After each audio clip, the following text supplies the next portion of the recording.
magkakaroon po sila ng pag-asa para po masiguro nila yung kanilang future ng kanilang mga anak. And lastly po, Ms. Patricia, may programa ba ang pharmacy ninyo para sa mga customers ninyo at mga family members nila na may autism, lalo na given yung budget or financial constraints nila? Bali po, as a pharmacist po, ang ginagawa ko na lang po is yung parang patient and pharmacist consultation po. Para po, kumbaga ako po as a parent of an autistic child, kumbaga na-experience ko po, kumbaga alam ko po kung yung hirap na pinagdadaanan nila. So, yung pong mga advices, saka po yung mga iba pong alam ko na pwede nilang puntahan, saka magkakaroon sila ng mga free therapy centers, na i-share po namin sa kanila yun. Maraming salamat sa inyo, Ms. Patricia, at sa pharmacy ninyo sa paglahok sa ating hearing ngayong araw. Thank you very much po. Thank you po, Madam Chair. Okay. So, narinig na po natin lahat ng mga government agencies na mag-i-input sa bills natin ito. I just like to follow up kung merong sa inyo, mga government departments and agencies na gusto pang mag-comment on, I'm so sorry, yes, Attorney Tricia for DBM. Yes, good afternoon, Madam Chair. For the autism bills po, may we respectfully note the following.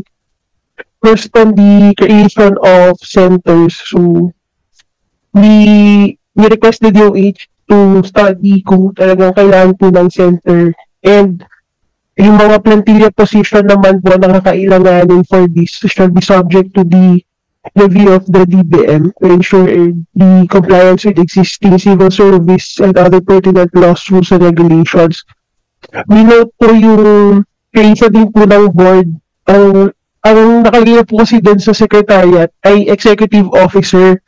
At the moment po wala po siya sa ating career na plantilla position. So we will study po, baka ang intention po is usually executive director po yung position po, or the secretariat will be sourced from the organic personnel po of the DOH or agencies concerned. And then meron din po sa bills na proposal on the Autism Support Allowance Program. May data na po kaya tayo yung agencies po on the number of families na with autism po, yung person with autism, para makompute po natin yung magiging funding implication po nito, dahil 4,000 per family po yung proposal.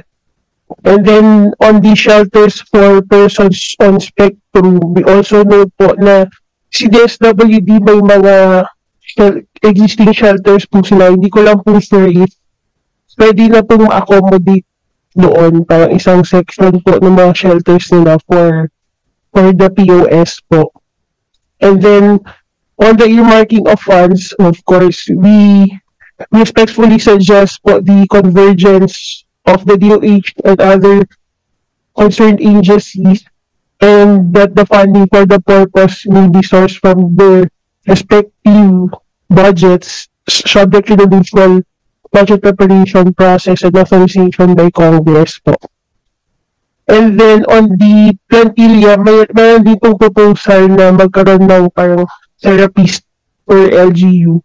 Mainly note po that if the plantilla positions or will be considered as LGU employees, the salaries for the same should also be sourced from LGU funds po, Madam Chair. That's all po. Thank you po, Madam Chair. Thank you also, Attorney Tricia. Syempre yung mga practical concerns na kailangan din nating pag-usapan in working on the bill, including across various expense classes ng budget. Salamat po. Okay, sige po. So, just a follow-up question sa any other government agencies na gustong mag-comment dito. Additionally, how we can ensure that early diagnosis and essential autism services reach families in all regions and LGUs. what other mechanisms and funding commitments are needed to fully implement and sustain the National Autism Care Plan across health, education, and social services. So, syempre, ito yung siguro pinaka top of mind natin na kakailanganin talaga. Kaya top of mind din yung mga departments nila. But if everyone feels na we've sufficiently covered these questions,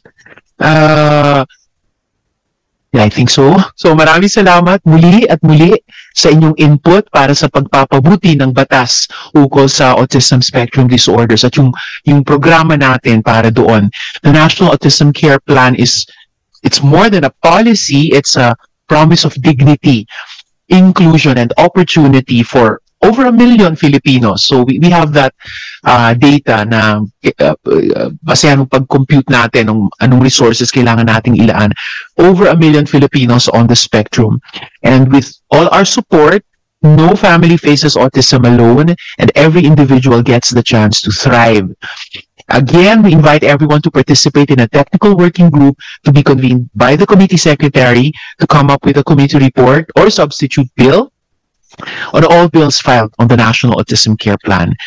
Senior Vice Chair Senator J.V. Ejercito, Senators Rafi Tulfo, Majority Leader Juan Miguel Zubiri, Senators Loren Legarda, Ronald De La Rosa, Vice Chair Bongo, Minority Leader Alan Peter Cayetano, Finance Chair Sherwin Gatchalian, Senators Kiko Pangilinan, Chingoy Estrada, and Mark Villar. I join all our barangay health workers in pushing for the swift passage of this long-awaited reform. So, sa lahat ng mga concerned agencies at yung mga natitira pa na hindi pa nakaupo sa mesa natin, please do come forward for this bill. So, common question sa lahat ng concerned agencies. May inilabas po ba kayong technical, financial, or fiscal o policy objections na posibleng nagpahinto sa Magna Carta of BHWs nung nakaraang Kongreso? Kung meron man, ano mismo ang inyong comments or guidance? At ano ang konkretong rekomendasyon ninyo para hindi na maantala muli ang long overdue protection ng ating BHW sa 20th Congress. So, sino pong gustong unang magsalita? I see around the table, DOH. Yes, sir. Sir Serial? Tama po ba? Yes, Madam Chair. From the National BHW Confederation. All right, perfect. Yes, sir. All right. Good afternoon, Madam Chair. Good afternoon, everyone. I would just like to read quickly our position paper of the National BHW Confederation. The National BHW Confederation of the Philippines, representing thousands of dedicated barangay health workers across the country, respectfully submits to this Senate Committee on Health for the immediate passage of the Magna Carta of Barangay Health Workers. As the largest national organization of BHWs, we raise this call not only as advocates, but as the collective voice of the frontline community health force who quietly and tirelessly serve our communities every day. Barangay health workers are the backbone of primary health care in the Philippines. Working within the barangay, the basic unit of local governance, BHWs ensure that vital health services reach every household, especially families who are the most vulnerable and underserved. Whether they are promoting health, monitoring disease outbreaks, assisting in immunization drives, or supporting mothers and infants, BHW serve as the bridge that connects communities to our country's formal health system. Yet, despite their indispensable role, BHWs remain among the least protected and least compensated health workers in the country.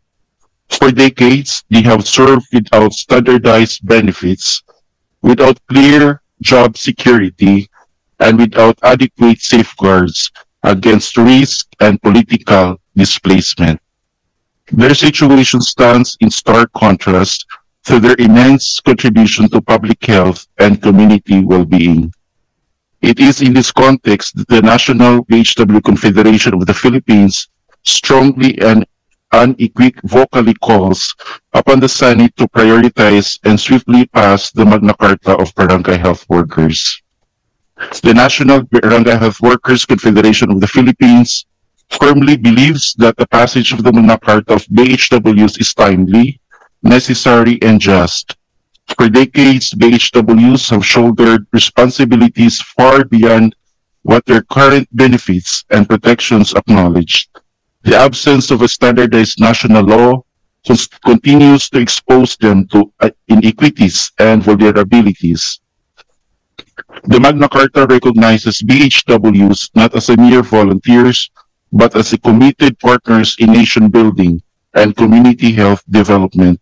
It acknowledges the role in safeguarding the well-being of millions of Filipinos, often quietly, often without recognition, but always with dedication. We therefore strongly urge the Senate to immediately pass the Magna Carta of Barangay Health Workers without delay and to ensure its full and equitable implementation across all local government units. Strengthening the health system begins at the barangay level. By enacting the Magna Carta of BHWs, the Philippine legislature will uplift the lives of grassroots health workers, build stronger and more resilient communities, and reaffirm the nation's commitment to primary health care and the universal health care. The National BHW Confederation of the Philippines calls on our lawmakers to act with urgency, compassion, and justice. Our BHWs have long served at the front lines, often unseen, underpaid, and unprotected. It is time to give them the dignity, protection, and recognition they rightfully deserve. Dahil sa bagong Pilipinas, bawat BHW mahalaga. Thank you very much po. Thank you very much also, Sir Serial. At meron po bang objections or observations ang Confederation kung bakit naantala noon yung ating panukala at anong gabay, rekomendasyon ninyo para hindi na maulit yung ganyang kapalaran? Yes po, before I answer your question po, may I present to you first the short presentation po? Yes, please. This is the result of the national survey on the working conditions of our barangay health workers conducted along with the UNI Global Union Philippine Liaison Council. This survey gives voice to thousands of barangay health workers who continue to serve our communities without adequate protection, compensation, or support. Next slide, please. The survey covered 6,409 barangay health workers from all 17 regions of the Philippines, the largest nationwide assessment of BHW working conditions to date. We examined